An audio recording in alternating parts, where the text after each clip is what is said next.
Hello and welcome dear students in VV educational services Bhopal. आज हम MBA first semester के subject management concept and practice की महापरीक्षा का वीडियो बनाने जा रहे हैं, जिसमें हमने यूनिट फर्स्ट से लेकर यूनिट 5 तक कुछ ऐसे टॉपिक्स लिए हैं जो आपके एग्ज़ाम के लिए इम्पॉर्टेंट हो सकते हैं। तो ठीक है, चलो स्टार्ट करते हैं। जैसे मैं आपको पहले बता दूं, हमारे सब्जेक्ट का नाम है management concepts and practice. And इस वीडियो में हम क्या करने जा रहे हैं, मतलब जो हमारे टॉपिक्स है उसको डिस्क्राइब करेंगे, जिसमें हमने 10 टॉपिक्स लिया है 5th यूनिट से। जैसे कि मैं आपको बता दूं कि जो आपकी एक ही यूनिट में कम से कम भी 8-7 टॉपिक्स होते हैं, उस हिसाब के आपकी जो 5 यूनिट है उनमें कम से कम भी 35 टॉपिक्स होते हैं। ठीक है, हमने इन 35 टॉपिक्स में से कुछ इम्पॉर्टेंट 10 टॉपिक्स लिया है, जिसे हम इस वीडियो में क्लियर करेंगे। तो मैं आपको बता दूं कि जो 10 टॉपिक्स मैं यहाँ आपको समझाऊंगी, पढ़ाऊंगी, उसको आपको क्या करना है, उन 10 टॉपिक्स को अच्छे से यहाँ पर पढ़ना है, उनकी डिटेलिंग क्लास में भी पढ़ना है, और जो अदर यहाँ के 25 टॉपिक्स रह जाएंगे उन्हें भी आपको डिटेलिंग क्लास में कवर करना है। क्योंकि इस वीडियो में जो आपको 10 टॉपिक्स पढ़ाऊंगी, ज़रूरी नहीं है कि वो आपके एग्ज़ाम में फंसे ही, हो सकता है ना फंसे, क्योंकि हमने इस जो टॉपिक्स लिए हैं 10, वो क्या है, प्रीवियस ईयर के क्वेश्चन पेपर से लिया है। ठीक है, अब हो सकता है कि वो पहले पूछे गए हैं, अब ना पूछे जाए, इसलिए आपको सिर्फ इस वीडियो में जो टॉपिक्स पढ़ाए गए हैं उन्हें ही कवर नहीं करना है। जो अदर 25 टॉपिक्स भी आपके बच जाते हैं उन्हें भी डिटेलिंग क्लास में जाकर कवर करना है। ठीक है, चलो स्टार्ट करते हैं।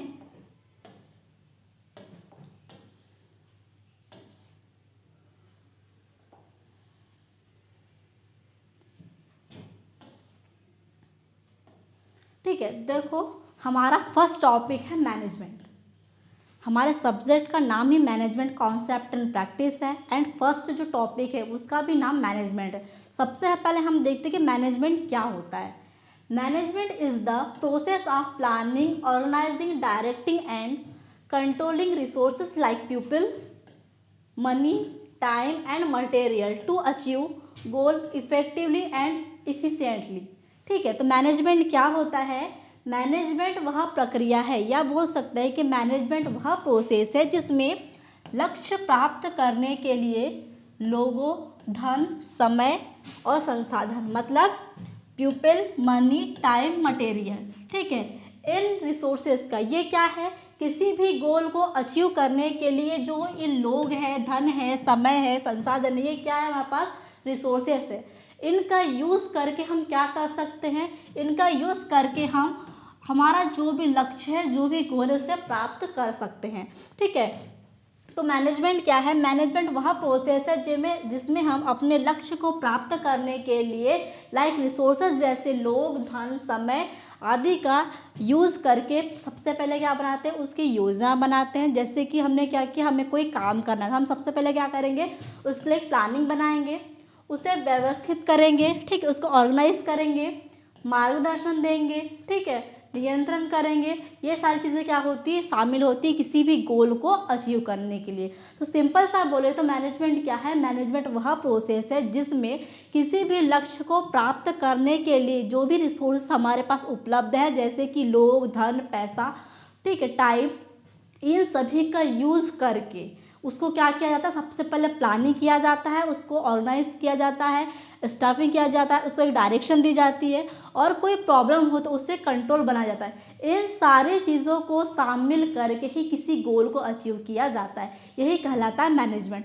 अगर सिंपल सा बोले तो हमारी डेली लाइफ में भी क्या होता है, मैनेजमेंट यूज़ होता है। कैसे? अगर आप कोई जॉब कर रहे हैं, ठीक है, आप घर का काम कर रहे हैं, आप घर संभाल रहे हैं, या फिर कोई ऑफिस जा रहे हैं, जॉब कर रहे हैं, आप टीचिंग फील्ड में, आप कोई भी काम करें, तो क्या होता है कि मैनेजमेंट होता है कि आपको किस टाइम उठना है, किस टाइम कौन सा काम करना है, किस टाइम ऑफिस जाना है, ऑफिस में कौन सा काम किस टाइम करना है, आपको ऑफिस से कब आना है, आपको खाना कब बनाना है।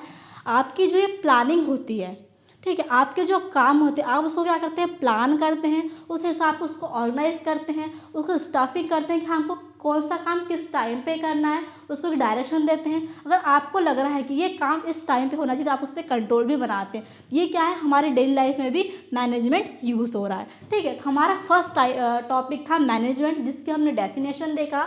अब हम देखते हैं इसके फंक्शंस क्या क्या है। अब बता दूं, जो मैनेजमेंट है, आपको एग्जाम में मैनेजमेंट पूछ सकता है, शायद डेफिनेशन ना पूछे, आपको डायरेक्ट मैनेजमेंट के फंक्शन पूछ सकता है। ठीक है, या फिर प्रोसेस पूछ सकता है। अब आपको मैनेजमेंट की प्रोसेस पूछे या फिर मैनेजमेंट के फंक्शंस पूछे, आपको ये 5 टॉपिक लिखना है जो मैंने आपको डेफिनेशन में बताए। Planning, organizing, staffing, directing and controlling.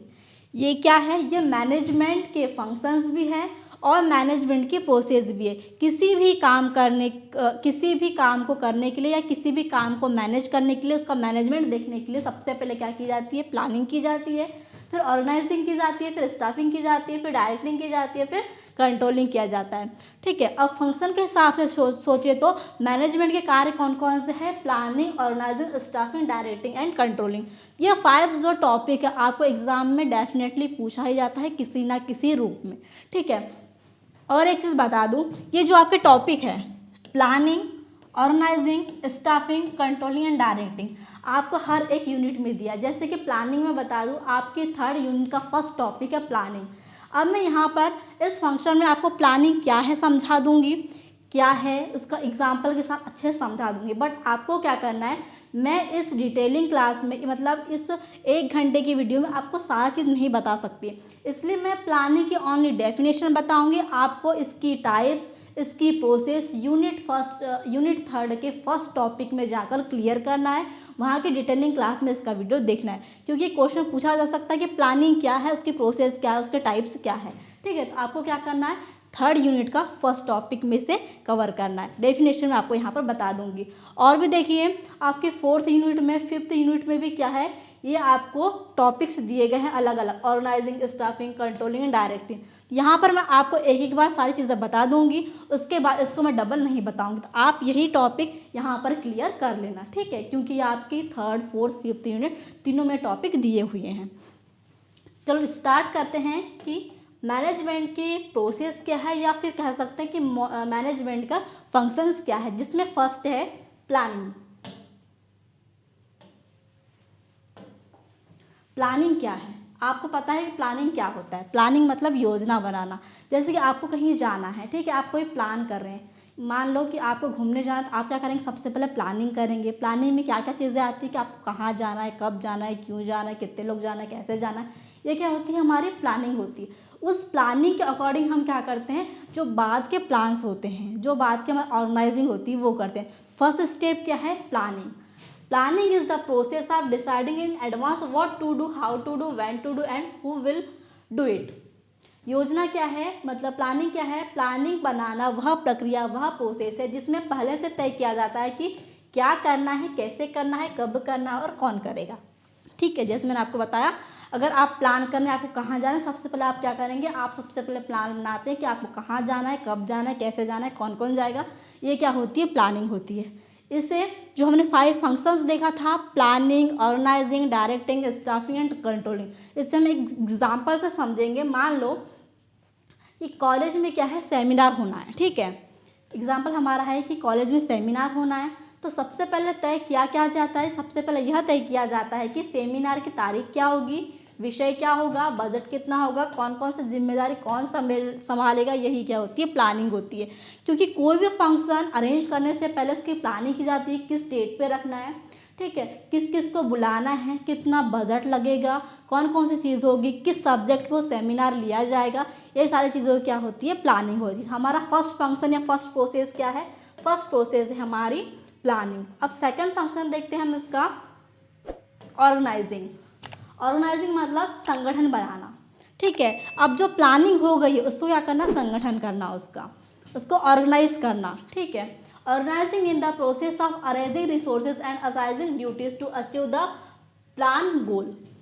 संगठन बनाना वह प्रक्रिया है जिसमें संसाधनों को व्यवस्थित किया जाता है और लोगों को कार्य सौंपे जाते हैं। जैसे कि मैंने आपको डेफिनेशन में क्या बताया था, डेफिनेशन में मैंने आपको बताया था कि लाइक रिसोर्सेज, जैसे क्या क्या आ गए थे हमारे, पीपल्स लोग, धन, ठीक है, पैसा, टाइम, इन सारी चीज़ों से क्या होता है, मैनेजमेंट होता है। अब क्या हमने प्लानिंग तैयार कर लिया, हमने रिसोर्सेज बुला लिया, ठीक है, अब हमारे पास रिसोर्सेज क्या है, पैसा है, ठीक है, मटेरियल है, टाइम है, लोग है, ये क्या हमारे पास संसाधन है। अब ने हमने क्या किया, हमको कॉलेज में अगर सेमिनार ऑर्गेनाइज करना है, सबसे पहले क्या होगा, सभी को, मतलब अगर 5 लोगों की टीम है तो उसमें क्या करना पड़ेगा, 5 लोगों की टीम को व्यवस्थित तरीके से, व्यवस्थित रूप से काम बांटना पड़ेगा, तो वही क्या कहलाता है, ऑर्गेनाइजिंग कहलाता है, ठीक है। अब क्या हुआ, एग्जाम्पल समझिए, सेमिनार के लिए अलग अलग कमेटी बनाना, जैसे मंच व्यवस्था टीम कि मंच कौन संभालेगा, उसका डेकोरेशन कौन देखेगा, स्वागत टीम बनेगी, सर्टिफिकेट टीम बनेगी, ये क्या हुआ, अलग अलग टीम में बांटना क्या कहलाता है, ऑर्गेनाइजिंग कहलाता है। अब थर्ड स्टेप है इसकी स्टाफिंग, ठीक है, कर्मचारी नियुक्ति। ये क्या होता है, staffing is the process of selecting, recruiting and placing the right person at the right job, ठीक है। ये क्या होता है, स्टाफिंग वह प्रोसेस है, स्टाफिंग प्रोसेस में क्या होता है, स्टाफिंग वह प्रोसेस है जिसमें सही व्यक्ति को सही कार्यों के लिए चुना और नियुक्त किया जाता है। जैसे कि ऑर्गेनाइजिंग में हमने देखा था, कमेटी बनाई गई थी, ठीक है, अलग अलग कमेटी बनाई गई थी, जैसे कि मंच संचालन के अलग, ठीक है, सर्टिफिकेट की अलग, डेकोरेशन कौन देगा, ये सारी टीमें क्या हुआ, अलग अलग बनाई गई है।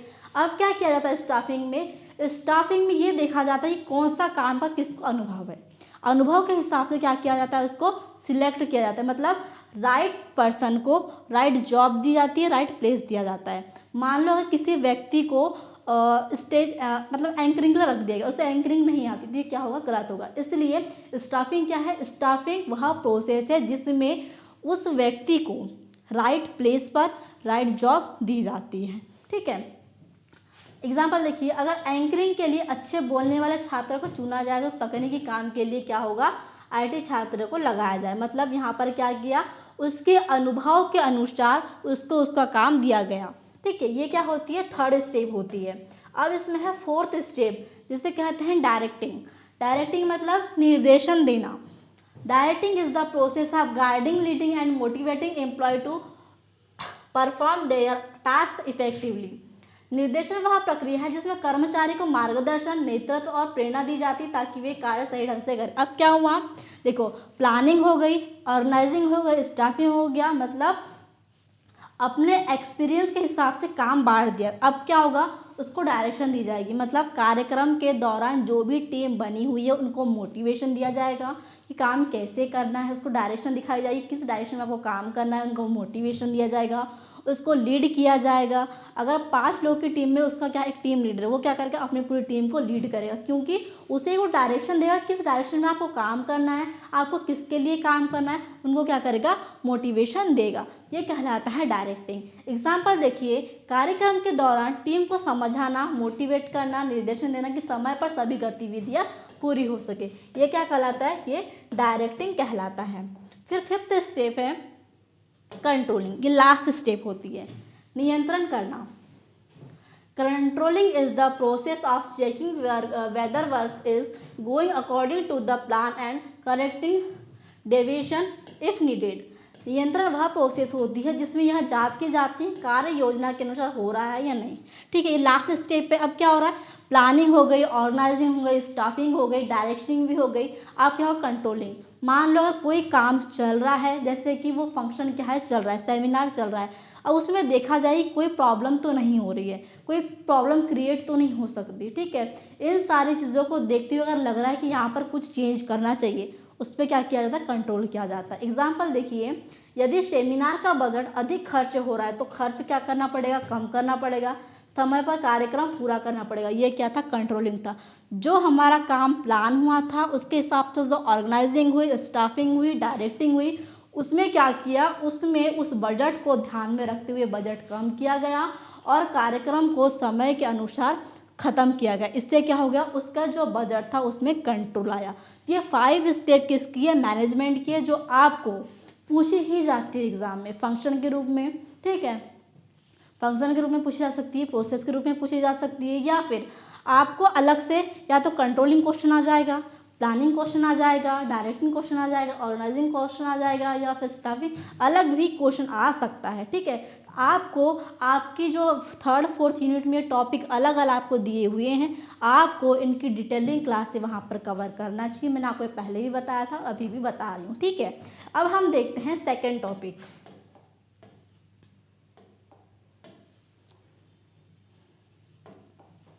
सेकेंड टॉपिक है हमारा बिजनेस एथिक्स। बिजनेस का मतलब होता है व्यवसाय, एथिक्स का मतलब होता है नैतिकता। तो सिंपल सा मतलब है बिजनेस एथिक्स का मतलब व्यवसाय में नैतिकता। ठीक है, व्यवसाय में नैतिकता। तो व्यवसाय में नैतिकता क्या होता है? Business ethics refer to the moral principles and value then guide the behaviour of a business in dealing with customers, employ, society and governments. ठीक है, तो बिजनेस एथिक्स क्या होता है? बिजनेस एथिक्स वे नैतिक सिद्धांत और मूल्य है जो यह तय करते हैं कि व्यवसाय को ग्राहकों, कर्मचारी, समाज और सरकार के साथ कैसा व्यवहार करना चाहिए। मतलब बिजनेस एथिक्स क्या है? बिजनेस एथिक्स वह प्रोसेस है या वह प्रक्रिया है, कह सकते हैं कि अगर कोई व्यक्ति, ठीक है, पर्सनल, इंडिविजुअल या फिर कंपनी के रूप में, टीम के रूप में कोई बिजनेस स्टार्ट करता है, कोई बिजनेस पे काम करता है, ठीक है, कोई बिजनेस स्टार्ट कर रहा है, तो क्या होगा कि वो उस बिजनेस में कौन कौन से एथिक्स, कौन कौन से मॉरल प्रिंसिपल, कौन कौन से वैल्यूज़ यूज़ कर रहे हैं। मतलब वो अपने कस्टमर से कैसे बिहेव कर रहा है, ठीक है, अपने स्टाफ के साथ कैसे बिहेव कर रहा है, अपने सप्लायर के साथ कैसे बात कर रहा है, मतलब उनके बीच, उस व्यवसाय के बीच और वो जो उसके सामने वाले कस्टमर, सप्लायर या फिर अदर कोई भी व्यक्ति है, उनके साथ वो कैसा व्यवहार कर रहा है, उनके मॉरल प्रिंसिपल क्या है, यही क्या होता है? बिजनेस एथिक्स होता है। या सिंपल सा बोले तो हम कोई बिजनेस कर रहे हैं इंडिविजुअल या पर्सनल रूप में या फिर किसी ऑर्गेनाइजेशन के साथ, किसी ऑर्गेनाइजेशन में मिलकर, किसी कंपनी, मतलब कंपनी का कोई, मान लो कि 5 लोग की टीम है, 5 लोग की टीम ने क्या हुआ, 5 लोग ने मिलकर एक बिजनेस स्टार्ट किया। उस बिजनेस को चलाने के लिए, ठीक है, उस बिजनेस को चलाने के लिए वो कौन कौन से रूल्स, कौन कौन सी गाइडलाइंस, कौन कौन से मोरल प्रिंसिपल वहाँ यूज़ करते हैं उस बिजनेस को चलाने के लिए, वही क्या कहलाता है? व्यवसायिक नैतिकता या फिर व्यापार में नैतिकता कहलाती है। ठीक है, अब देखो, अगर कोई बिजनेस कर रहा है तो ज़रूरी है कि वो कोई ना कोई मॉरल प्रिंसिपल यूज़ कर रहा होगा, कोई गवर्नमेंट के रूल्स फॉलो कर रहा होगा, ठीक है, अपने कस्टमर से कैसे बात कर रहा होगा, अपने सप्लायर से कैसे बात कर रहा होगा, उन दोनों के बीच कौन सी कम्युनिकेशन हो रही होगी, ये सारी चीज़ें क्या है? व्यापार में नैतिकता कहलाती है। अब देखो, इस टॉपिक को मैं बता दूं कि आपको बिजनेस एथिक्स के नाम से आ सकता है, एथिक्स फॉर मैनेजर आ सकता है, ठीक है, वैल्यूज़ के नाम से भी आ सकता है। क्योंकि देखिए, जो बिजनेस एथिक्स है, एथिक्स का मतलब होता है नैतिकता और एक होता है वैल्यू। वैल्यू का मतलब होता है मूल्य, मतलब जो हमारे मोरल प्रिंसिपल्स होते हैं, हम कैसा सोचते हैं, हम क्या चाहते हैं, मतलब हम झूठ बोल रहे हैं, हम सच बोल रहे हैं। देखो, हमें ऐसा लगता है हम झूठ बोल रहे हैं कि झूठ गलत है, ठीक है, हम सच बोल रहे हैं, अच्छी बात है, हम न्याय का साथ दे रहे हैं, अच्छी बात है, हम अन्याय का साथ नहीं दे रहे हैं, ये भी अच्छी बात है, हम अगर अन्याय का साथ दे रहे हैं, गलत बात है। ये क्या है? हमारी वैल्यूज़ है, क्योंकि हमने ये सीखा है। ठीक है, आपको क्वेश्चन वैल्यू के नाम से भी आ सकता है, बिजनेस एथिक्स के नाम से आ सकता है, एथिक्स के नाम से आ सकता है, सिंगल एथिक्स आ सकता है, एथिक्स फॉर मैनेजर आ सकता है। ठीक है, तो मैंने आपको बिजनेस एथिक्स से बताया कि बिजनेस एथिक्स क्या होते हैं? व्यापार में नैतिकता। ठीक है, व्यापार में नैतिकता वे नैतिक सिद्धांत हैं जो तय करते हैं कि आपको किसी भी बिजनेस को करने के लिए अपने कस्टमर, सप्लायर या फिर अदर किसी भी लोगों से कैसे व्यवहार करना चाहिए। ठीक है, ये कौन सिखाता है? ये हमारे मोरल प्रिंसिपल हमें सिखाते हैं। अब हम देखते हैं इसमें आगे,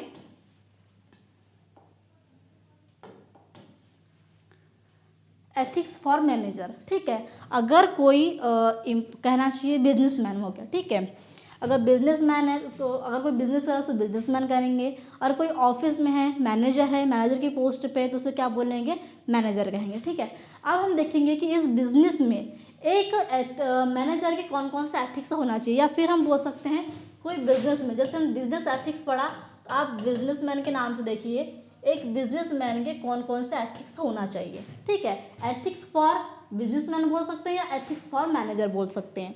ठीक है, अब हमने क्या देखा कि वह मोरल सिद्धांत, वो मोरल सिद्धांत कौन कौन से होना चाहिए? ऑनेस्टी। ठीक है, अगर आप बिजनेस करते हैं आपको ईमानदार होना चाहिए, ठीक है। फेयरनेस मतलब निष्पक्षता, आपको न्याय का साथ देना चाहिए। इंटेग्रिटी मतलब सदाचार और चरित्र की मजबूती होना चाहिए। रिस्पेक्ट फॉर एम्प्लॉय, हर एम्प्लॉय को आपको सम्मान देना चाहिए।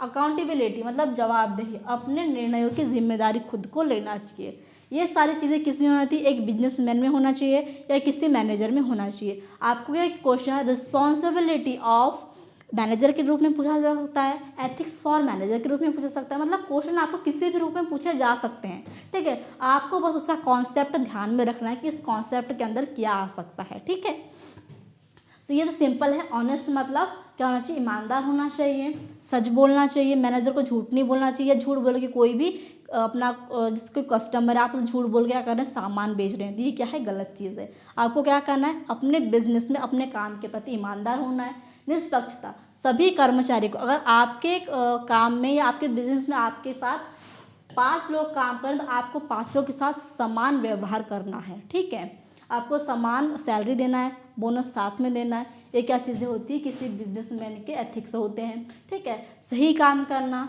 झूठ नहीं बोलना। ठीक है, चाहे कोई आप सोच रहे हैं कि देखो हमें कोई देख रहा है हम झूठ ना बोले। ठीक है, हमें कोई सुन रहा है हम झूठ ना बोले। कोई नहीं देख रहा, झूठ बोल लो, झूठ में सामान बेच दो, ये चीज़ें क्या होती है, गलत होती है। ठीक है, मतलब आपको अपने चरित्र की मजबूती रखनी है। ठीक है, कर्मचारी गरिमा और अधिकारियों का सम्मान करना चाहिए। आपको हर एक एम्प्लॉय का, ठीक है, हर एक कस्टमर का, हर एक सप्लायर जो भी आप सामान ले रहा है या आप जिससे सामान ले रहे हैं उनको क्या करना है, सम्मान करना है। तो क्या होते हैं ये एथिक्स फॉर मैनेजर, या फिर बोल सकते हैं रिस्पॉन्सिबिलिटी ऑफ क्या हो सकते हैं, एथिक्स नाम को आपको पूछा जा सकता है। अब हमारा थर्ड टॉपिक है contribution of Taylor and Fayol. ये आपकी यूनिट 2 का टॉपिक है, contribution of Taylor and Fayol. ठीक है, स्टार्ट करते हैं। सबसे पहले हम देखते हैं फ्रेडरिक विंसलो, या जिसे शॉर्ट में बोलते हैं FW टेलर। ठीक है, FW टेलर ने साइंटिफिक मैनेजमेंट थ्योरी दिया था। ठीक है, इसके अकॉर्डिंग हम देखेंगे कि जो FW टेलर है उनकी साइंटिफिक मैनेजमेंट थ्योरी में क्या था, उस थ्योरी या उस थ्योरी के अकॉर्डिंग उन्हें कितने रूल्स दिए थे, ये सारी चीज़ें हम क्यों देखेंगे इसमें। ठीक है, क्योंकि आपको जो FW टेलर है उसकी साइंटिफिक मैनेजमेंट थ्योरी पूछी जा सकती है, उसके प्रिंसिपल पूछे जा सकते हैं, कंट्रीब्यूशन के नाम से आ सकता है। ठीक है, एडवांटेज डिसवांटेज किसी भी रूप में क्वेश्चन पूछा जा सकता है। ठीक है, तो हम फर्स्ट क्या पढ़ेंगे, फर्स्ट हम देखेंगे FW टेलर ने कौन सी थ्योरी दी थी और उस थ्योरी में क्या था। हमने देखा फ्रेडरिक विंसलो टेलर ने साइंटिफिक मैनेजमेंट थ्योरी दिया था। उन्होंने कहा था कि FW Taylor is known as the father of scientific management. He introduce scientific method in improve industrial efficiency and productivity. उन्होंने कहा था कि FW टेलर क्या है, FW टेलर एक वैज्ञानिक प्रबंधन का जनक कहा जाता है, मतलब साइंटिफिक मैनेजमेंट थ्योरी के जनक किसे कहा जाता है, FW टेलर को कहा जाता है। उन्होंने उद्योगों में कार्य को वैज्ञानिक तरीके से करने की पद्धति विकसित की है। ठीक है, FW टेलर ने क्या किया है, उन्होंने साइंटिफिक मैनेजमेंट थ्योरी दी थी और उस थ्योरी में कहा गया था कि जो भी काम हम करते हैं, ठीक है, जो भी काम हम करते हैं उसे क्या करना चाहिए, जो उद्योगों में काम कर रहे हैं, अगर हम कोई भी काम करें उसको साइंटिफिक तरीके से किया जाए, साइंटिफिक रूल्स को फॉलो किया जाए। ठीक है, ये किसने कहा था, FW टेलर ने अपनी साइंटिफिक मैनेजमेंट थ्योरी में कहा था। अब साइंटिफिक मैनेजमेंट थ्योरी के 4 रूल्स है, 4 प्रिंसिपल है, जिसे हम स्टेप बाय स्टेप कवर करेंगे। ठीक है, FW टेलर का फर्स्ट रूल्स है या फर्स्ट प्रिंसिपल है science not rule of thumb. उन्होंने कहा था कि उन्होंने कहा है अनुमान नहीं, ओनली विज्ञान। ठीक है, कोई भी काम अनुमान से नहीं होना चाहिए। आपको लग रहा है कि यार कि नहीं हमको 2 दिन बाद जाना चाहिए, ठीक है, या 2 दिन बाद वो काम हो जाएगा, ये नहीं, हमें अनुमान नहीं लगाना है किसी चीज़ के लिए। आपको क्या करना है, एक साइंटिफिक मेथड का यूज़ करना है, आपको विज्ञान का यूज़ करना है, वैज्ञानिक तरीके का यूज़ करना है, आपको अनुमान पे भरोसा नहीं करना। एक किसने कहा था, FW टेलर ने अपने फर्स्ट प्रिंसिपल में कहा था कार्य अनुमान या पुराने तरीके से नहीं बल्कि वैज्ञानिक तरीके से किया जाना चाहिए। सेकंड प्रिंसिपल में उन्होंने कहा है हार्मनी नॉट डिस्कॉर्ड, सौहार्द विवाद नहीं, मतलब उन्होंने कहा है कि विवाद नहीं करना है, ठीक है, सहयोग बनाए रखना है, ठीक है, सौंदर्य से काम करना है, वहाँ झगड़ा विवाद कोई भी चीज़ें नहीं होना चाहिए। किसने कहा था? F.W. टेलर ने अपने सेकंड प्रिंसिपल में कहा था। There should be harmony between management and workers. अगर बात कहे मैनेजमेंट की तो प्रबंधन और कर्मचारी के बीच सहयोग और सौहार्द होना चाहिए, झगड़ा नहीं होना चाहिए। अगर आप कोई ऑफिस में या किसी भी चीज़ में, किसी बिजनेस में काम कर रहे हैं, आपकी जो टीम है, आपके जो मैनेजमेंट, टॉप लेवल मैनेजमेंट है, जो वर्कर्स है, जो मिडिल लेवल मैनेजमेंट के ऑफिसर्स है, सभी के बीच क्या होना चाहिए? सभी के बीच कोऑर्डिनेशन होना चाहिए, सभी एक साथ मिलकर काम करना चाहिए, सहयोग होना चाहिए, उन लोगों के बीच झगड़ा नहीं होना चाहिए। उन्होंने अपने सेकंड प्रिंसिपल में कहा था।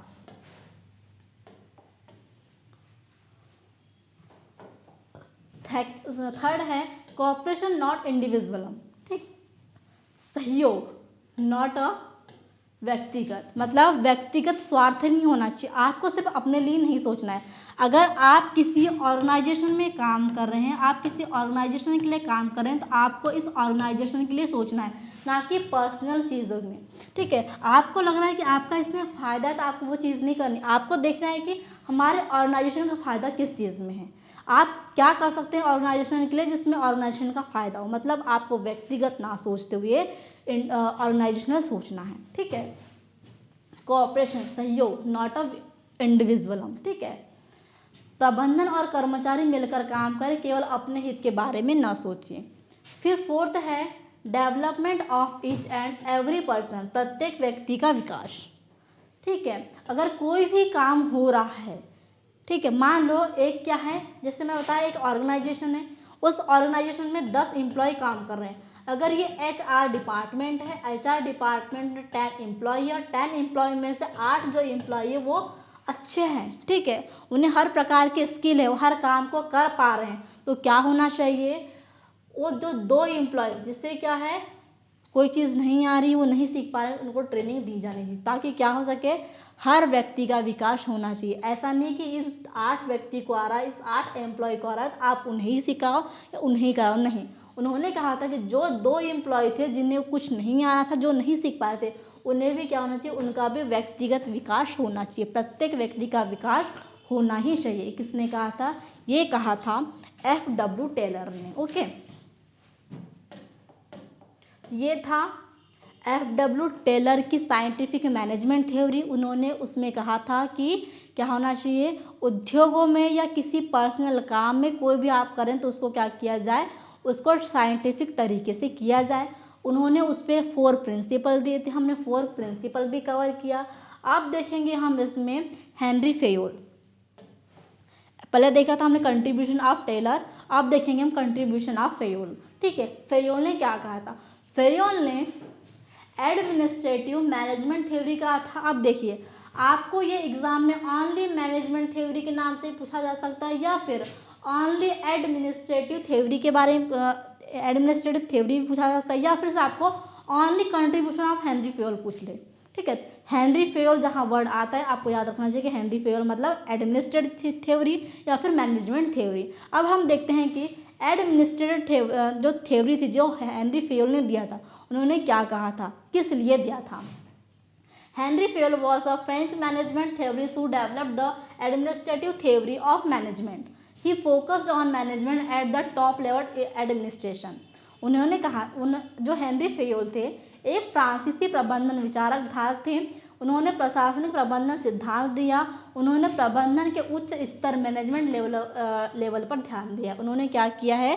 मैनेजमेंट के टॉप लेवल का जो हिस्सा होता है उसी पर ध्यान दिया है, उसके बारे में कहा है, जो हम किस में देखेंगे, उसके प्रिंसिपल में देखेंगे। तो आपको मैं बता दूं, जो हेनरी फेयोल थे, हेनरी फेयोल के कंट्रीब्यूशन में उन्होंने क्या किया था, साइंटिफिक एडमिनिस्ट्रेटिव थ्योरी दिया, जिसे मैनेजमेंट थ्योरी भी कहा जाता है। और उस थ्योरी के अंतर्गत उन्होंने 14 प्रिंसिपल्स दिए थे। जैसे कि साइंटिफिक मैनेजमेंट थ्योरी में टेलर ने 4 प्रिंसिपल दिए हैं, उसी प्रकार हेनरी फेयोल ने अपने एडमिनिस्ट्रेटिव थ्योरी में 14 प्रिंसिपल दिए हैं, जिसे हम स्टेप बाय स्टेप कवर करेंगे, ओके। ठीक है, तो हेनरी फेयोल ने 14 प्रिंसिपल दिया था, जिसमें फर्स्ट प्रिंसिपल है division of work. Henry Fayol की जो फर्स्ट प्रिंसिपल है डिवीज़न ऑफ वर्क, उन्होंने उसमें कहा है कि कार्य विभाजन, छोटे छोटे काम जो होते हैं, मतलब कार्य जो होते हैं उसको छोटे छोटे भागों में क्या करना चाहिए, विभाजन करना चाहिए, छोटे छोटे टुकड़ों में बांटना चाहिए और करना चाहिए, ताकि क्या हो, दक्षता बढ़े। मतलब मान लो एक ऑर्गेनाइजेशन है, ठीक है, ये ऑर्गेनाइजेशन है, इस ऑर्गेनाइजेशन में काम करना है, इसमें क्या है, कोई काम है, HR डिपार्टमेंट है, फाइनेंस डिपार्टमेंट है, मार्केटिंग डिपार्टमेंट है, ठीक है, ये डिपार्टमेंट क्या है, बटे हुए हैं, इनको क्या किया जाए, हर एक डिपार्टमेंट के अंतर्गत बांट दिया जाए, ताकि क्या होगा, काम छोटे छोटे हिस्सों में बढ़ जाएगा और दक्षता बढ़ेगी। सेकंड प्रिंसिपल था अथॉरिटी एंड रिस्पॉन्सिबिलिटी, अधिकार एवं जिम्मेदारी। अगर कोई जैसे कि एक ऑर्गेनाइजेशन है, अब मैं इस ऑर्गेनाइजेशन से सबको सभी प्रिंसिपल समझाती हूँ। अब ये जो ऑर्गेनाइजेशन है इसमें क्या है, टॉप लेवल मैनेजमेंट है, ठीक है, मिडिल लेवल मैनेजमेंट है और क्या है, लोअर लेवल मैनेजमेंट है, ठीक है, 3 लेवल है। अब क्या होना चाहिए, अगर टॉप लेवल मैनेजमेंट ने मिडिल लेवल मैनेजमेंट को कोई अधिकार दिया है, ठीक है, तो उसे क्या होना चाहिए, रिस्पॉन्सिबिलिटी लेनी चाहिए, मतलब अधिकार और जिम्मेदारी साथ साथ होना चाहिए। अगर आप किसी को ऑर्डर दे सकते हैं, आप किसी को कोई चीज़ की अथॉरिटी दे सकते हैं, तो उसे क्या होना चाहिए, उसे जिम्मेदारी लेनी चाहिए। आपने कहा आपको ये काम करवाना है, आपको ये काम करना है, मतलब आपकी रिस्पॉन्सिबिलिटी है कि आपको वो काम करवाना है, ठीक है, मतलब अधिकार और जिम्मेदारी, अथॉरिटी एंड रिस्पॉन्सिबिलिटी साथ साथ होनी चाहिए। थर्ड प्रिंसिपल है डिसिप्लिन, अनुशासन, कर्मचारियों को नियमों का पालन करना चाहिए, इनका थर्ड प्रिंसिपल है। फोर्थ प्रिंसिपल है यूनिटी ऑफ कमांड, आदेश की एकता, ठीक है, कर्मचारी को केवल एक अधिकारी से आदेश मिलना चाहिए। मतलब अगर कोई, जैसे ये, ठीक है, ये क्या है, ऑर्गेनाइजेशन है, ये मिडिल लेवल के ऑफिसर्स है। अब मिडिल लेवल के ऑफिसर में अगर 4 ऑफिसर्स है और एक ऑफिसर के अंदर 5 एम्प्लॉय काम कर रहे हैं, इसके अंदर 6 एम्प्लॉय काम कर रहे हैं, थर्ड मैनेजर के अंदर 7 एम्प्लॉय काम कर रहे हैं, तो क्या होना चाहिए, यूनिटी ऑफ कमांड होना चाहिए।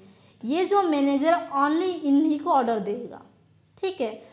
अब जैसे मान लो ये जो सेकंड नंबर का मैनेजर है, इसने क्या किया, इनको ऑर्डर दे दिया, ये चीज़ें नहीं होना चाहिए, यूनिटी ऑफ कमांड होना चाहिए। एक एम्प्लॉय को एक ही मैनेजर हैंडल करना चाहिए, एक ही मैनेजर क्या करना चाहिए, उसको कहना चाहिए, ऑर्डर देना चाहिए, या फिर एक ही कहना चाहिए अधिकारी से उसको आदेश मिलना चाहिए, क्योंकि वो सभी का आदेश नहीं सुन सकता या वो सभी पर काम नहीं कर सकता, इसलिए यूनिटी ऑफ कमांड होनी चाहिए।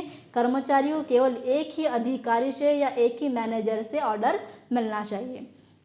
फिर फिफ्थ प्रिंसिपल है यूनिटी ऑफ डायरेक्शन, निर्देशन की एकता, एक लक्ष्य के लिए एक ही योजना होनी चाहिए। मतलब अगर आपको कोई लक्ष्य प्राप्त करना है, आप किसी ऑर्गेनाइजेशन में कोई गोल के लिए काम करें, तो उसी लिए क्या होना चाहिए, एक ही प्लानिंग होना चाहिए। फिर है सबऑर्डिनेशन एंड इंडिविजुअल इंटरेस्ट, व्यक्तिगत हित से पहले संगठन का हित होना चाहिए, ठीक है। मतलब अगर आप जैसे कि ऑर्गेनाइजेशन के लिए काम कर रहे हैं, तो क्या होना चाहिए, आपको सबसे पहले अपने हित, अपने स्वार्थ से ज़्यादा अपने ऑर्गेनाइजेशन के बारे में सोचना है, क्योंकि आप उसके लिए काम कर रहे हैं, ठीक है। रिम्यूनरेशन, वेतन, कर्मचारी को उचित वेतन मिलना चाहिए। अगर कर्मचारी 8 घंटा पूरी ड्यूटी कर रहा है, तो उसको प्रॉपर उसके जितनी वेतन उतनी मिलना चाहिए। अगर महिला है उसे भी उतनी वेतन मिलना चाहिए। अगर वो टारगेट पूरा कर रहा है, तो उसे इंसेंटिव मिलना चाहिए, बोनस मिलना चाहिए। किसने कहा था, हेनरी फेयोल ने अपने प्रिंसिपल में कहा था। फिर है सेंट्रलाइजेशन, केंद्रीकरण, निर्णय लेने की शक्ति का उचित संतुलन होना चाहिए। मतलब सेंट्रलाइजेशन होना चाहिए कि उस ऑर्गेनाइजेशन में कौन उसको क्या करेगा, कमांड देगा, या कौन उसका पूरे निर्णय लेगा, ठीक है। फिर स्केलर चेन, अधिकारी की स्पष्ट श्रृंखला होनी चाहिए, ठीक है। मतलब top level, middle level, lower level और उसके नीचे क्या, वो वर्कर्स जो क्या कर रहे हैं, काम कर रहे हैं, ठीक है।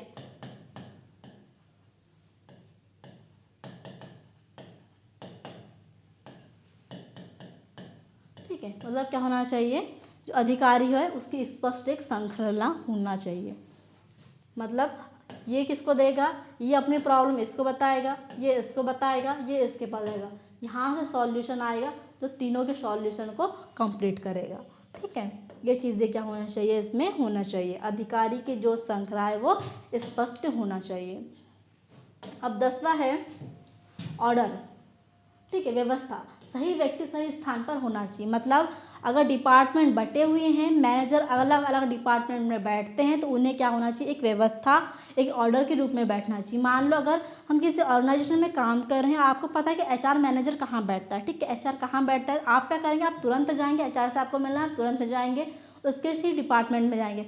अब पता चल रहा है कि एक दिन एचआर वहाँ बैठा था, दूसरे दिन एचआर वहाँ है ही नहीं, आपको क्या करना पड़ेगा, आपको पूरी ऑर्गेनाइजेशन में उस एचआर को ढूंढना पड़ेगा। इसलिए क्या होना चाहिए, सही व्यक्ति को सही स्थान पर होना चाहिए, मतलब एक उसकी प्रॉपर सीट होना चाहिए, उसको कहाँ बैठना है और कहाँ पर उसको वर्क करना चाहिए। फिर है इक्विटी, प्रबंधक को निष्पक्ष और न्यायपूर्ण होना चाहिए। मान लो जैसे कि क्या है, मैनेजर है, मैनेजर के अंदर 2 एम्प्लॉय काम कर रहे हैं, ठीक है। अब एक क्या है, एक उसका कजिन है और एक उसका कोई नहीं है, ठीक है। तो क्या होगा, वो अपने अगर उसको बोनस देना है, इंसेंटिव देना है या फिर प्रमोशन करना है, वो क्या करेगा, अपने पक्ष में काम करेगा, ठीक है। वो ये नहीं देखेगा कि दोनों ने टारगेट पूरा किया, दोनों को बोनस मिले, दोनों की सैलरी सेम रहे। वो क्या करेगा, वो अपना कुछ फ़ायदा देके या अपना रिलेटिव या अपने कज़न ऐसा देख के क्या करेगा, उसको प्रमोशन देगा, उसकी सैलरी बढ़ाएगा। ये चीज़ें नहीं होना चाहिए। प्रबंधक को निष्पक्ष और न्यायपूर्ण होना चाहिए, उन्हें कोई भी रिश्तेदारी नाता वहाँ पर नहीं देखना चाहिए। अगर दोनों काम करें तो आप दोनों की वेतन बढ़ाइए, दोनों ने टारगेट पूरा किया है दोनों को इंसेंटिव दीजिए, ठीक है। प्रमोशन होना है दोनों का होगा क्योंकि दोनों ने टारगेट पूरा किया है। फिर स्टेबिलिटी ऑफ टेन्योर, कर्मचारियों को नौकरी में स्थिरता मिलनी चाहिए। मतलब अगर कोई व्यक्ति वहाँ पर काम कर रहा है तो उसको एक स्थिरता होना चाहिए कि हाँ, हम यहाँ से 14 साल 15 साल से काम कर रहे हैं, हमें निकालना नहीं जाना चाहिए। हो सकता है क्या हुआ, उसने उस डिपार्टमेंट पे 3 महीने काम किया, फिर आपने उसको ट्रांसफ़र दे दिया, फिर 3 महीने काम किया, फिर ट्रांसफ़र दे दिया, ठीक है। ये चीज़ें नहीं होना चाहिए। नौकरी में स्थिरता होना चाहिए, कम से कम लगभग भी 1 से 1.5 साल तो उसको एक ही जगह पर स्थिरता होनी चाहिए, तभी क्या होगा, उसका मन लगेगा। फिर है इनिशिएटिव, पहल, कर्मचारियों को पहल करने के लिए प्रोत्साहित करना चाहिए, ठीक है। मतलब अगर कर्मचारी है वो कुछ बोलना चाह रहे हैं, अपने विचार देना चाह रहे हैं, तो सबसे पहले क्या करना चाहिए, कर्मचारी की सुनना चाहिए कि वो क्या सोच रहे हैं और अपने ऑर्गेनाइजेशन के लिए क्या करना चाहते हैं। उनसे क्या होगा, वो मोटिवेट होते हैं, ठीक है। वो मोटिवेट होंगे कि हाँ, हमारी सुनी जा रही है, हमें बोलने दिया जा रहा है, तो वो क्या करेंगे, और ध्यान लगा के और अच्छे से काम करेंगे। इसलिए क्या होना चाहिए, कर्मचारी को पहल करने के लिए प्रोत्साहित करना चाहिए। फिर है स्प्राइट द क्रॉप्स, संगठन में टीम भावना बनाए रखना चाहिए। मतलब जो भी ऑर्गेनाइजेशन है उसमें क्या होना चाहिए, टीम भावना होना चाहिए। आपको टीम बन के काम करना है, ठीक है। अगर 10 लोग की टीम है, आपको टीम बन के काम करना, आपको नहीं एक अलग प्लानिंग बना रहा है, दूसरा अलग प्लानिंग बना रहा है, तीसरा अलग प्लानिंग, ये चीज़ें नहीं होना चाहिए। अगर 10 लोग की टीम है, वहाँ का एक टीम लीडर है, उनको मिलकर काम करना, एक टीम भावना के रूप में काम करना चाहिए। ये हेनरी फेयोल के 14 प्रिंसिपल थे, ठीक है, जो आपको एग्ज़ाम में पूछे जा सकते हैं। अब हम देखेंगे एक छोटा सा टॉपिक है, मतलब टॉपिक उसी का है जो मैंने आपको ये बताया, contribution Taylor and Henry Fayol के, ठीक है। तो इसमें आपको बता दूं, आपको हो सकता है कि टेलर ना पूछे, कंट्रीब्यूशन ऑफ टेलर ना पूछे, फेयोल ना पूछे, आपको हो सकता है आप थ्योरीज ऑफ मैनेजमेंट पूछ ले, ठीक है। थ्योरीज ऑफ मैनेजमेंट भी यूनिट 2 का टॉपिक है, थ्योरीज ऑफ मैनेजमेंट, जिसमें आपको बता दूं थ्योरीज 3 टाइप की होती है। Classical theory of management, second है new classical theory of management और थर्ड है मॉडर्न थ्योरी ऑफ मैनेजमेंट। 3 प्रकार की थ्योरी होती है और 3 प्रकार में देखो, जो क्लासिकल थ्योरी ऑफ मैनेजमेंट है उसमें ये 3 थ्योरीज आती है जो मैंने आपको बताया अभी, FW टेलर की साइंटिफिक मैनेजमेंट थ्योरी और हेनरी फेयोल की एडमिनिस्ट्रेटिव थ्योरी, ठीक है। ये किस में आती है, ये क्लासिकल थ्योरी ऑफ मैनेजमेंट में आती है। और थर्ड इसमें आती है मैक्स वेबर की ब्यूरोक्रेटिक थ्योरी, ठीक है। यहाँ पर इसका टाइम दिया है, इसका सन भी दिया हुआ है कि FW टेलर ने 1911, ठीक है, 1911 में साइंटिफिक मैनेजमेंट थ्योरी दी, हेनरी फेयोल ने 1916 में एडमिनिस्ट्रेटिव थ्योरी दी और मैक्स वेबर ने 1922 में ब्यूरोक्रेटिक थ्योरी दी। अब है neo classical theory. Neo classical theory में 2 थ्योरी आती है, एल्टन मायो, ठीक है, इसका टाइम ड्यूरेशन है 1880 से लेकर 1949 तक। उन्होंने ह्यूमन रिलेशन थ्योरी दी थी। फिर सेकेंड है मेरी पॉकर फॉलेट, उनका टाइम ड्यूरेशन है 1868 से 1933 तक। उन्होंने बिहेवियर साइंस थ्योरी दी थी, फिर ठीक है। अब थर्ड है मॉडर्न थ्योरी ऑफ मैनेजमेंट, इसमें भी 3 थ्योरी आती है। हर्बर्ट सिमोन 1950 का टाइम ड्यूरेशन है, जिसने डिसीजन साइंस थ्योरी दिया।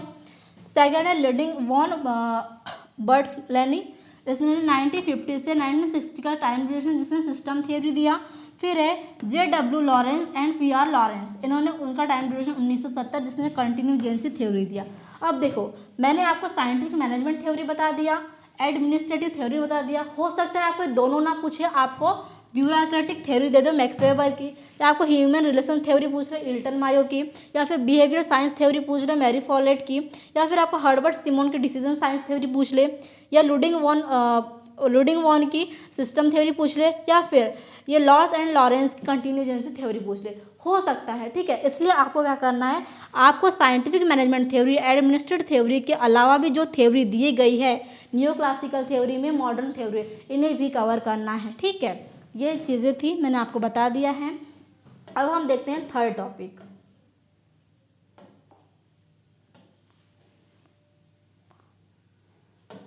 थर्ड टॉपिक है एमबीओ और एमबीई, ठीक है। एमबीओ क्या होता है?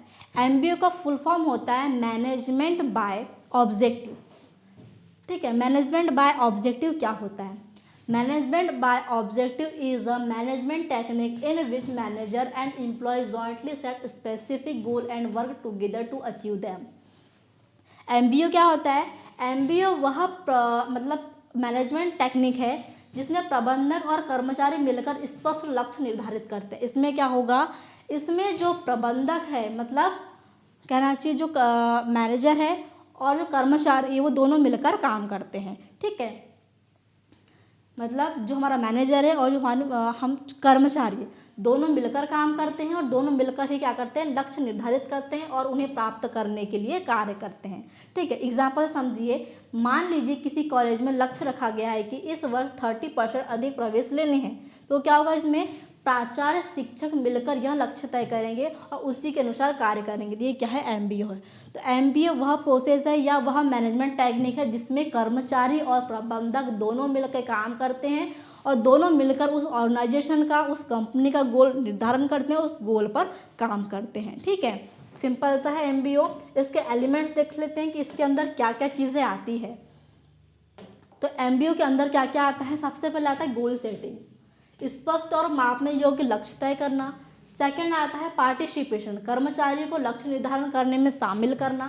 थर्ड आता है टाइम फ्रेम, लक्ष्य प्राप्त करने की समय सीमा तय करना। फोर्थ आता है परफॉर्मेंस इवोल्यूशन, लक्ष्य के आधार पर प्रदर्शन का मूल्यांकन करना। फिफ्थ आता है फीडबैक, कार्य की प्रगति और नियति प्रतिक्रिया देना, ठीक है। तो एमबीओ क्या था? एमबीओ वह मैनेजमेंट टेक्निक है जिसमें प्रबंधक और कर्मचारी दोनों मिलकर काम करते हैं, दोनों मिलकर उस ऑर्गेनाइजेशन का गोल सेट करते हैं और उस पर काम करते हैं, जिसके अंदर ये पांचों चीज़ें आती है। क्या करना? गोल सेटिंग करना, पार्टिसिपेशन करना, टाइम फ्रेम, परफॉर्म इवोल्यूशन और फीडबैक, ठीक है। ये छोटा सा टॉपिक था। अब इसी में हमें क्या देखा था? एमबीओ और एक क्या था? एमबीई। एमबीई का फुल फॉर्म होता है मैनेजमेंट बाय एक्सेप्शन, ठीक है। मैनेजमेंट बाय एक्सेप्शन क्या होता है? Management bye exception is the management technique in which manager focus only of signification deviation from standard. MBA एक प्रबंधन तकनीक है जिसमें प्रबंधक केवल तब हस्तक्षेप करता है जब निर्धारित मानकों से अधिक अंतर या क्या होती है, समस्या उत्पन्न होती है। अब देखो एमबीओ में क्या हो रहा था? एमबीओ में प्रबंधक और कर्मचारी दोनों मिलकर काम कर रहे थे, बट एमबीए में क्या होता है? एमबीए वह टेक्निक है जिसमें प्रबंधक, जो मैनेजर होता है, तभी हस्तक्षेप करता है जब निर्धारित मानकों से अधिक अंतर या समस्या उत्पन्न होती है। मतलब मैनेजर तभी हस्तक्षेप करेगा या मैनेजर तभी ध्यान देता है जब कोई प्रॉब्लम होती है। अगर कोई प्रॉब्लम नहीं, अच्छे से काम हो रहा है, तो मैनेजर वहाँ पर हस्तक्षेप नहीं करता। पूरा काम कौन करता है? कर्मचारी ही करते हैं। जब प्रॉब्लम होगी तभी मैनेजर को बुलाया जाएगा। बट एमबीओ में क्या हो रहा था? कर्मचारी और प्रबंधक दोनों मिलकर काम कर रहे थे। इसमें थोड़ा सा डिफरेंस है, ज़्यादा डिफरेंस नहीं है। एग्जाम्पल देखिए, यदि बिक्री लक्ष्य 1,00,000 रुपये है और 98 मतलब 98,000 की बिक्री हुई तो प्रबंधक हस्तक्षेप नहीं करेगा, लेकिन यदि बिक्री केवल 60,000 हो तो प्रबंधक कार्यवाही करेगा। तो ये क्या है? एमबीई है। मतलब देखो 98,000 हो रही है, 1,00,000 है, मतलब ज़्यादा डिफरेंस नहीं है। यहाँ पर क्या हुआ? यहाँ पर जो प्रबंधक है, मैनेजर है, वो हस्तक्षेप नहीं करेगा। बट क्या हुआ? यहाँ पर बिक्री सिर्फ 60,000 हुई है, ठीक है, मतलब 40,000 का नुकसान हुआ है। तो क्या होगा? वहाँ पर एमबीओ मतलब कहना चाहिए जो मैनेजर है वो हस्तक्षेप करेगा, ठीक है। यही होता है, छोटा सा डिफरेंस है एमबीओ और एमबीई में।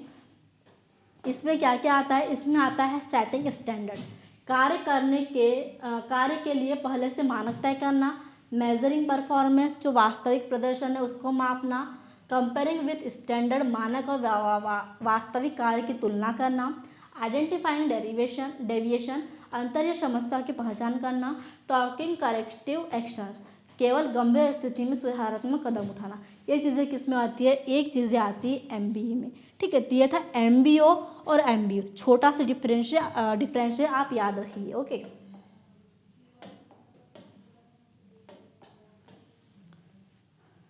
अब नेक्स्ट टॉपिक है डिसीजन मैकिंग। डिसीजन मैकिंग एक बहुत अच्छा टॉपिक है, ठीक है। 3rd यूनिट का टॉपिक है आपका डिसीजन मैकिंग क्या होता है। अब डिसीजन मैकिंग का हिंदी फॉर्म होता है निर्णय लेना, ठीक है। अब निर्णय लेने से आपको समझ में आता है निर्णय लेना क्या होता है। निर्णय लेना मतलब जैसे कि आपको कोई काम करना है, ठीक है, आपको कहीं जाना है, आपको किसी चीज़ पे काम करना है, आप क्या करते हैं, डिसीजन लेते हैं। मतलब आपने सोचा कि आपको कहीं जाना है, ठीक है, आपने घूमने का प्लान बना, आपके पास ऑप्शन बहुत है, आप कहीं जा सकते हैं, आप गोवा जा सकते हैं, ठीक है, आप कहीं भी अदर सिटी जा सकते हैं, अदर कंट्री जा सकते हैं, आपके पास ऑप्शन बहुत सारे, बट आप क्या करते हैं कि बेस्ट ऑप्शन चूज़ करते हैं, वही क्या कहलाता है, डिसीजन मैकिंग कहलाता है, सिंपल सी लैंग्वेज में, ओके। ठीक है, स्टार्ट करते हैं। Decision making is the process of choosing the best alternative from available options. निर्णय लेना वह प्रक्रिया है जिसमें उपलब्ध विकल्पों में से सबसे उचित विकल्प का चयन किया जाता है। जैसे मैंने आपको ये बताया, निर्णय लेना, डिसीजन मेकिंग क्या है, डिसीजन मेकिंग वह प्रोसेस है जिसमें हमारे पास क्या होते हैं, अगर कोई प्रॉब्लम है, हमको डिसीजन लेना है, हमारे पास क्या होंगे, बहुत सारे ऑप्शंस होंगे, ठीक है, क्योंकि किसी भी प्रॉब्लम का एक ही सॉल्यूशन नहीं होता, आपके बहुत सारे ऑप्शंस होते हैं, उसके लिए बहुत सारे सॉल्यूशन होते हैं, बट आप क्या करते हैं, आप ऐसा ऑप्शन चूज़ते हैं, एक ऐसा सॉल्यूशन चूज़ करते हैं जो क्या हो, बेटर हो, उन सभी ऑप्शन से अच्छा हो। तो क्या हुआ, आपको कोई प्रॉब्लम आई, आपको किसी चीज़ का डिसीजन लेना है, आपके पास क्या है, आपके पास 5 ऑप्शंस है, 5 ऑप्शंस में से आप एक बेस्ट ऑप्शन जो चूज़ करते हैं वही कहलाता है डिसीजन मेकिंग, ठीक है। एग्जाम्पल देखिए, यदि किसी कंपनी के सामने 2 मशीन खरीदने के विकल्प हो तो लागत और लाभ देखकर जो सबसे बेहतर विकल्प चुना जाएगा वही क्या है, निर्णय। आपने देखा कि 2 मशीन हैं, आप 2 मशीन में आप देखेंगे कि कौन सी मशीन अच्छी है, कौन सी आपको ज़्यादा प्रॉफिट देगी, किस में लागत कम है, कौन सा लागत, अगर कोई मशीन है जो लागत कम भी है और प्रॉफिट भी ज़्यादा दे रही है, और एक मशीन ऐसी है जिसकी लागत भी ज़्यादा है पर प्रॉफिट भी कम है, तो आप क्या करेंगे, वो मशीन चूज़ करेंगे जिसकी लागत क्या है, जिसकी लागत कम है और प्रॉफिट ज़्यादा है। तो आपने क्या किया, बेस्ट ऑप्शन को चूज़ किया, यही कहलाता है डिसीजन मेकिंग। अब हम देखेंगे डिसीजन मेकिंग के टाइप्स। अब इसमें बता दूं कि आपको जो टाइप्स दिए हैं, program and non program decision, routine and strategic decision, organization and personal decision, major and minor decision, tactical and operational decision, individual and group decision, ठीक है। ये क्या है, डिसीजन मेकिंग के टाइप्स है। हो सकता है आपको डिसीजन मेकिंग क्वेश्चन ना पूछ के आपको यहाँ से एक टाइप पूछ ले, ठीक है, आप उसमें कन्फ्यूजन नहीं होना है, आपको याद रखना है कि आपने डिसीजन मेकिंग में कौन कौन से टाइप पूछे थे, ठीक है। अब मैं यहाँ पर क्या है, आपको यहाँ पर जो डिसीजन मेकिंग के टाइप्स हैं वो क्लियर करवा दूँगी, बट आपको डिटेलिंग क्लास में जाकर डिसीजन मेकिंग की जो प्रोसेस है उसको कवर करना है, ओके, ठीक है। टाइप्स देखते हैं, program and non program decision. वे डिसीजन, देखो यहाँ 2 चीज़ें हैं, program and non program. Program क्या है, वह डिसीज़न जो क्या होते हैं, जो पहले से रूल्स बने हुए हैं, ठीक है, आप जैसे पहले से रूल्स बने हुए हैं, उस रूल्स से अकॉर्डिंग आप अगर कोई डिसीज़न ले रहे हैं तो वो क्या कहलाता है, प्रोग्राम डिसीज़न कहलाता है। अगर आप उस जो रूल्स बने हुए हैं उसके अकॉर्डिंग डिसीज़न नहीं लेते, आप कोई अलग ही डिसीज़न लेते हैं, आप उस रूल को फॉलो नहीं करते, तो होता है नॉन प्रोग्राम डिसीज़न, ठीक है। फिर है routine and strategic decision. Routine मतलब जो डेली काम हो रहा है, ठीक है, जो रोज़मर्रा के कार्य हो रहा है, जो डेली चल रहे हैं काम, उस पर जो डिसीजन लिए जाते हैं वो रूटीन डिसीजन होते हैं। स्ट्रेटेजिक डिसीजन क्या होते हैं, जैसे लॉन्ग टर्म, ठीक है, लॉन्ग टर्म गोल को अचीव करने के लिए जो डिसीजन लिए जाते हैं वो स्ट्रेटेजिक डिसीजन कहलाते हैं। फिर organization and personal decision. Organization मतलब संगठन के लिए जो डिसीजन लिए जाते हैं उसे ऑर्गेनाइजेशनल डिसीजन कहा जाता है, और जो पर्सन खुद के लिए डिसीजन लिए जाते हैं उसे पर्सनल डिसीजन कहा जाता है, ठीक है। फिर मेजर एंड माइनर। मेजर मतलब बड़े, जो बड़े डिसीजन से लिए जाते हैं, बड़े पैमानों पे लिए जाते हैं वो मेजर डिसीजन, और जो छोटे डिसीजन होते हैं जो छोटी छोटी चीज़ों के लिए जाते हैं वो होता है माइनर डिसीजन। फिर है टैक्टिकल एंड ऑपरेशनल डिसीजन। ठीक है, यहाँ टैक्टिकल और ऑपरेशन में याद रखना, टैक्टिकल में आ जाएगा middle level.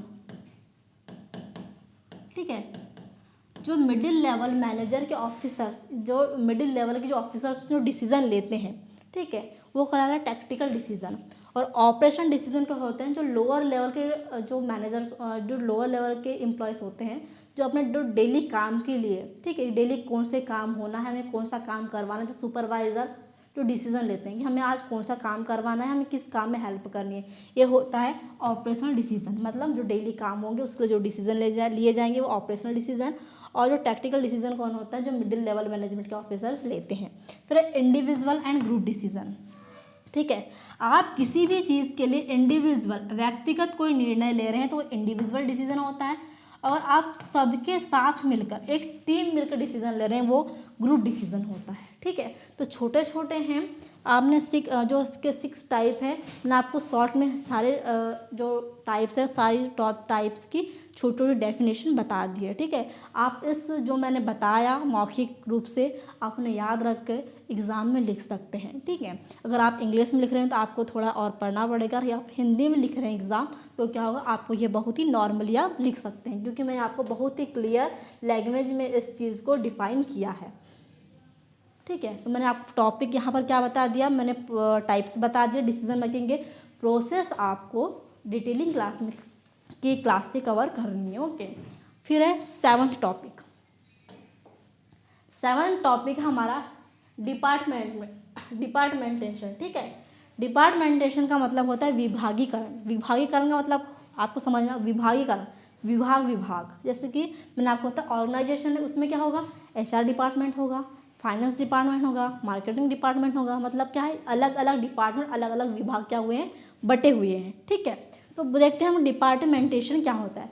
डिपार्टमेंटेशन is the process of dividing an organisation into different department for better coordination and specialisation.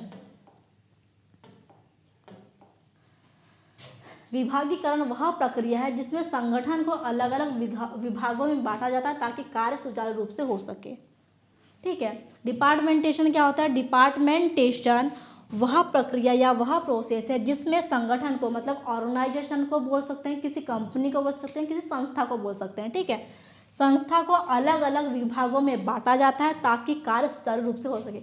अगर सारे काम एक ही जगह एक ही इकट्ठे हो तो क्या होगा, उसमें प्रॉब्लम जाएगी। बट क्या होगा, अगर डिपार्टमेंट बटे हुए हैं, अलग अलग डिपार्टमेंट के अलग अलग काम होंगे, जैसे कि HR काम क्या होता है कि एम्प्लॉय हायर करना। ठीक है, फाइनेंस का मतलब जो भी फाइनेंशियल चीज़ें हो रही है, ठीक है, उसका काम वो देखेगा। अगर कोई प्रोडक्ट है उसकी एडवर्टाइजमेंट करनी है, उसको बेचना है, तो क्या है, मार्केटिंग डिपार्टमेंट का काम है। क्या होगा, जो डिपार्टमेंट अगर बटे रहेंगे तो क्या काम क्या होगा, सुचारू रूप से होगा। तो वही कहलाता है डिपार्टमेंटेशन। डिपार्टमेंटेशन वह प्रक्रिया है या वह प्रोसेस है जिसमें संगठन को अलग अलग विभागों में बांटा जाता है ताकि क्या हो सके, ताकि कार्य सुचारू रूप से हो सके।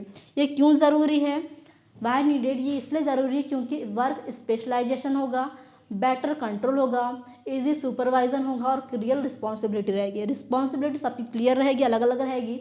जो सुपरविज़न है, मतलब जो हमारा काम करने का या देखने का जो तरीका होगा, हम इजी वे में सबको क्या करेंगे, सर्वाइव कर पाएंगे। ठीक है, बेटर कंट्रोल होगा क्योंकि अपने अपने विभाग को हम खुद कंट्रोल कर सकते हैं। ठीक है, वर्क स्पेशलाइजेशन हो जाएगा, मतलब काम जो है वो बढ़ जाएगा।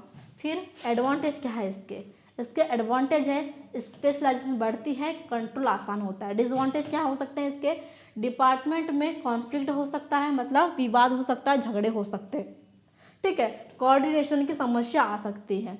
ठीक है, कुछ डिसएडवांटेज भी है और कुछ एडवांटेज भी। किसी भी चीज़ों में कोई भी काम हो, कैसी भी चीज़ें हो, क्या होता है, अगर किसी चीज़ के एडवांटेज है मतलब वहाँ पर क्या होंगे, उसके डिसएडवांटेज भी होंगे। ठीक है, तो ये क्या है, कॉमन है।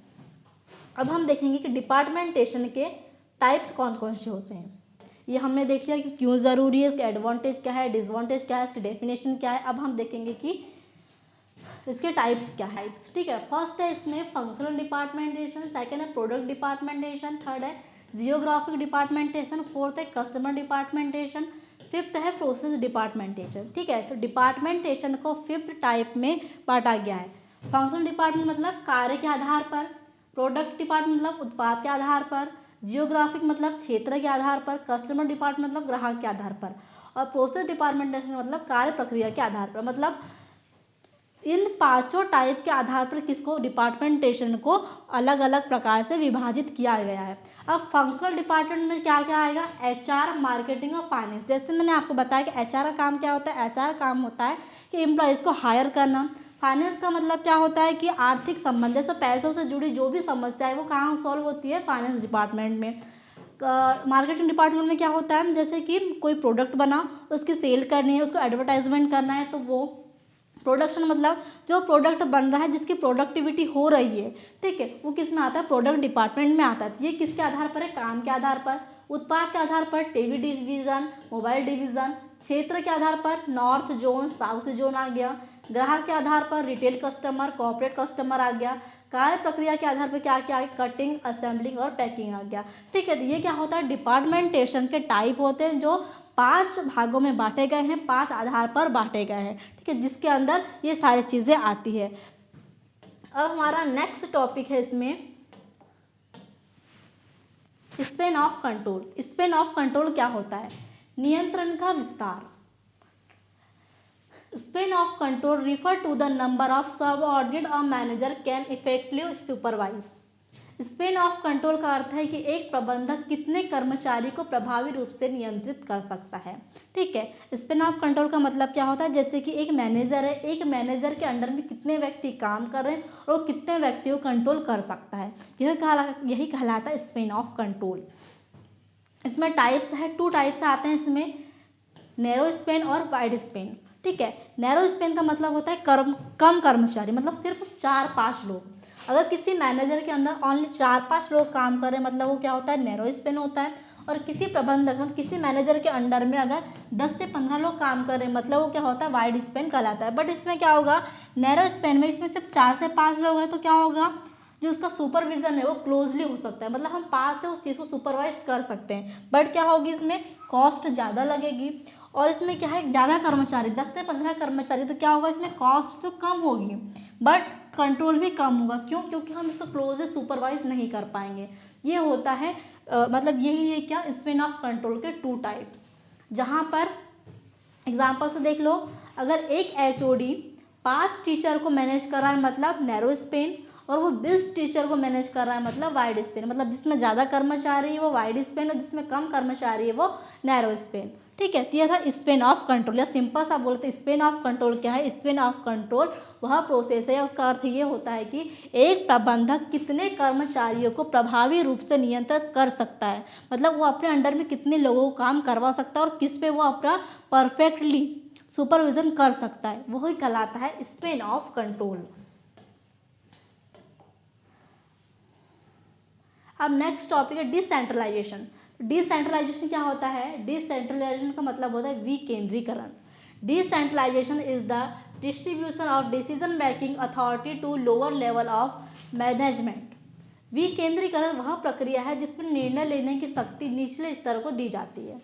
ठीक है, जैसे कि एक वर्ड इसमें आता है सेंट्रलाइजेशन। सेंट्रलाइजेशन में क्या होता है, सेंट्रलाइजेशन में ओनली टॉप लेवल मैनेजमेंट के ऑफिसर्स क्या करते हैं, डिसीजन ले सकते हैं। बट विकेंद्रीकरण डिसेंट्रलाइजेशन में क्या होता है, जो निचले स्तर है, मतलब स्तर कौन कौन से होते हैं, देखो टॉप लेवल, मिडिल लेवल और लोअर लेवल। ठीक है, अब लोअर लेवल के नीचे क्या वर्कर्स काम करते हैं। ठीक है, तो top level, middle level, lower level. अब जिस प्रक्रिया में विकेंद्रीकरण प्रक्रिया में क्या होता है, विकेंद्रीकरण वह प्रक्रिया होती है जिसमें निर्णय लेने की मतलब डिसीजन लेने की शक्ति निचले स्तरों के को भी दी जाती, मतलब इसमें मिडिल लेवल, लोअर लेवल भी डिसीजन ले सकते हैं। ठीक है, अब इसके एडवांटेज क्या है, इसके एडवांटेज ये है कि फास्ट डिसीजन हो सकता है। अगर यहाँ पर सिर्फ ओनली टॉप लेवल मैनेजमेंट ही क्या करता, डिसीजन लेता है तो क्या होगा, सबसे पहले वर्कर किसको कंप्लेंट करेंगे, लोअर लेवल को, फिर लोअर लेवल किसको करेगा, मिडिल लेवल को, फिर मिडिल लेवल जाएगा टॉप लेवल पर। तो क्या होगा, इसमें डिसीजन फास्ट नहीं हो पाएगा। बट डिसेंट्रलाइजेशन में क्या होता है, मिडिल लेवल के जो या लोअर लेवल के जो भी मैनेजर्स होते हैं वो क्या कर सकते हैं, डिसीजन ले सकते हैं। इसमें फास्ट डिसीजन होता है, मैनेजर को वर्कलोड कम होता है, ठीक है, एम्प्लॉयज़ क्या होते हैं, मोटिवेट होते हैं। अब इसमें डिसएडवांटेज क्या है कि कंट्रोल कम हो सकता है, ठीक है, क्योंकि इसको टॉप लेवल मैनेजमेंट सुपरवाइज नहीं करेगा। कोऑर्डिनेशन में प्रॉब्लम हो सकती है, सहयोग का प्रॉब्लम हो सकता है, झगड़ा हो सकता है। ये क्या है, इसके डिसएडवांटेज हो सकते हैं, बट क्या इसके एडवांटेज भी है। अब मैंने आपको कहा था ना कि जहाँ पर एडवांटेज है तो वहाँ पर डिसएडवांटेज भी होंगे ही, ठीक है। ये होता है डिसेंट्रलाइजेशन। एग्जाम्पल देखिए, हेड ऑफिसर हर डिसीजन नहीं लेता, ब्रांच मैनेजर को अथॉरिटी देता है, यह क्या करता है, डिसेंट्रलाइजेशन कहलाता है। और जहाँ पर ओनली हेड ऑफिस ही हर डिसीजन लेगा वो सेंट्रलाइजेशन होता है। और जहाँ पर हेड ऑफिस ब्रांच मैनेजर को भी डिसीजन लेने की अथॉरिटी देता है वो डिसेंट्रलाइजेशन कहलाता है, ठीक है। इसके एडवांटेज देखिए और डिसएडवांटेज देखा हमने। अब हमारा 10 टॉपिक है एंड लास्ट टॉपिक है, इसमें हम पढ़ेंगे कि मोटिवेशन क्या होता है, लीडरशिप क्या होती है और मॉरल क्या होता है। अब जो 3 टॉपिक दिए हुए हैं, मोटिवेशन, लीडरशिप और मॉरल, ये बहुत ही छोटे छोटे टॉपिक है और आई होप आपको नाम से समझ में आ गया होगी कि इसका मीनिंग क्या है, इसका अर्थ क्या है, ठीक है। जिसमें हम फर्स्ट देखेंगे मोटिवेशन क्या होता है। Motivation is the process of encouraging people to work diligently and efficiently. प्रेरणा, ठीक है, मोटिवेशन को हिंदी में कहा जाता है प्रेरणा।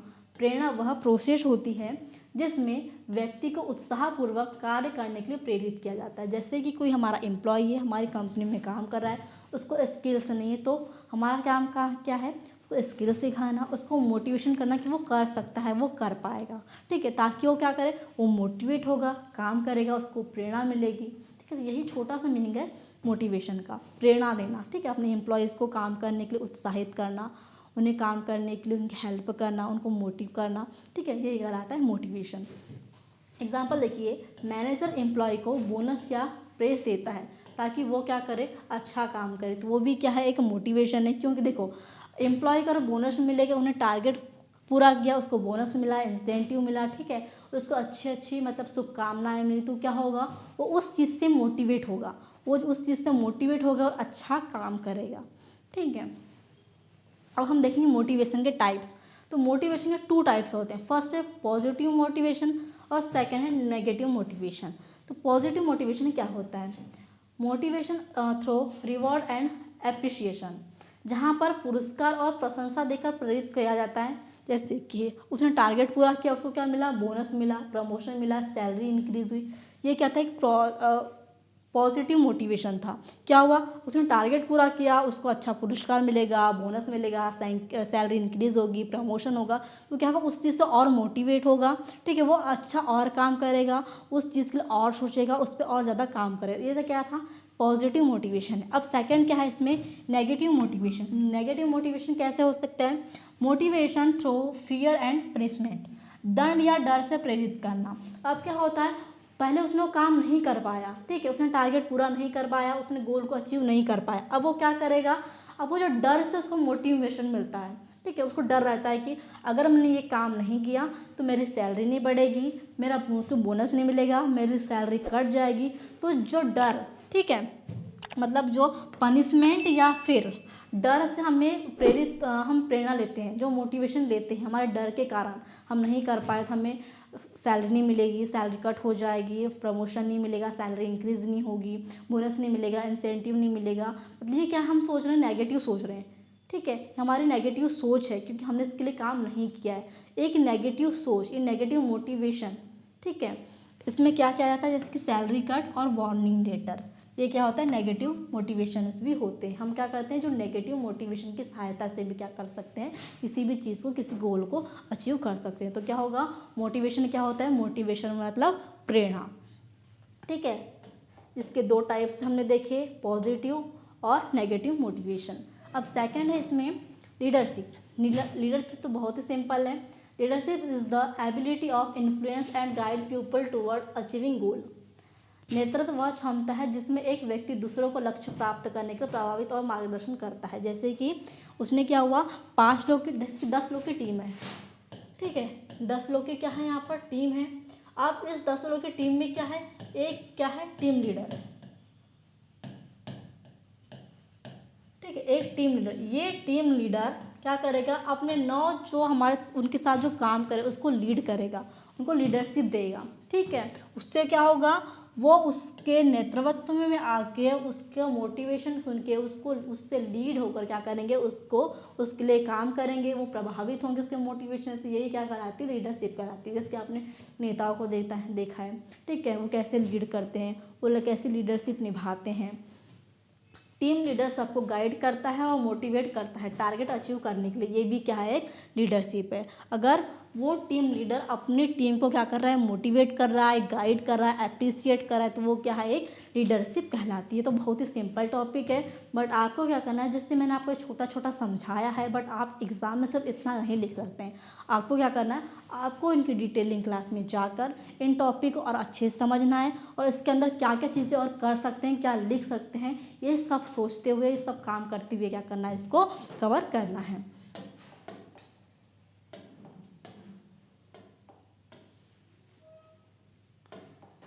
फिर मनोबल, जिसको बोलते हैं morale. Morale is the level of confidence, satisfaction and enthusiasm of employ and organisation. मनोबल कर्मचारियों का आत्मविश्वास, संतोष और उत्साह का स्तर होता है। मनोबल हमारा मोरल, जैसे कि हमारा कोई काम नहीं हो पाता, हमारा मोरल डाउन हो जाता है, ठीक है, हम उस काम को कर पाए तो हमारा मोरल हाई हो जाता है। मतलब हमारा सोचने की शक्ति कि हम कैसा सोच रहे हैं, ठीक है, हमारा आत्मविश्वास, हमारा सेटिस्फेक्शन, हमारा उत्साह क्या होता है, ये सारी चीज़ें क्या होता है, एक मनोबल का हिस्सा होता है। ओके, एग्जाम्पल देखिए, अगर कर्मचारी खुश है, टीम वर्क अच्छा है, वे और उत्साह से काम करेंगे, तो ये क्या है, उनका मनोबल उच्च है, ठीक है। अगर वे तनाव में है, असंतुष्ट है, काम में रुचि नहीं ले रहे थे, क्या मनोबल निम्न है। अब देखो, ये 2 शब्द आए यहाँ पर, उच्च और निम्न। ये क्या है, ये मोरल के टाइप्स है जो मैंने आपको यहाँ पर बताया है। हाई मोरल मतलब उच्च मनोबल, लो मोरल मतलब निम्न मनोबल।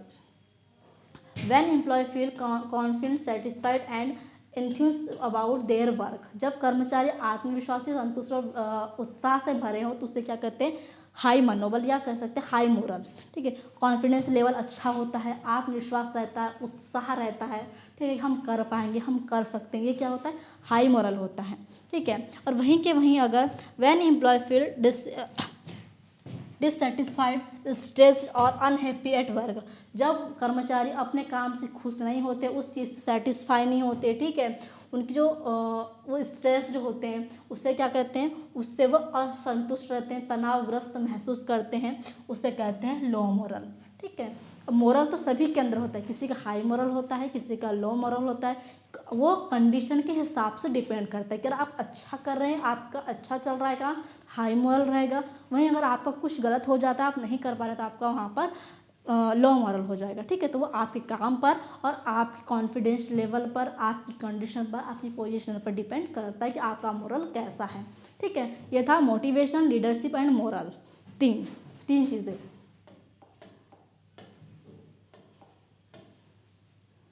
ठीक है। ये 10 टॉपिक मैंने आपको कवर किया है, ये 10 टॉपिक के बारे में आपको बताया है। आप ये 10 टॉपिक मैंने सारी चीज़ें कैसा क्या है सब कुछ बताया। आप इन 10 टॉपिक को कवर कीजिए, इनकी जो डिटेलिंग क्लास है उनसे भी कवर कीजिए। और जैसे मैं आपको फर्स्ट में बताया कि सिर्फ ओनली 10 टॉपिक है, अदर भी टॉपिक है 25-30 टॉपिक और भी हमारे इस बुक में, हमारे इन यूनिटों में, आप उन्हें भी डिटेलिंग क्लास से कवर कीजिए, क्योंकि ज़रूरी नहीं है कि जो 10 टॉपिक हमने इस क्लास में पढ़े हैं वही आपको एक क्वेश्चन पेपर में या आपके एग्ज़ाम में फंसे। हो सकता है क्वेश्चन ना फंसे, इसलिए आपको सारे डिटेलिंग क्लास को क्या करनी है, कवर करनी है, और सारे यूनिट्स के सारे टॉपिक्स को एक एक करके पूरे कवर करने हैं। आई होप आपको जो मैंने 10 टॉपिक बताए वो अच्छे से समझ में आए होंगे, अच्छे से क्लियर हुए होंगे। Thank you very much and exam के लिए बेस्ट ऑफ लक स्टूडेंट।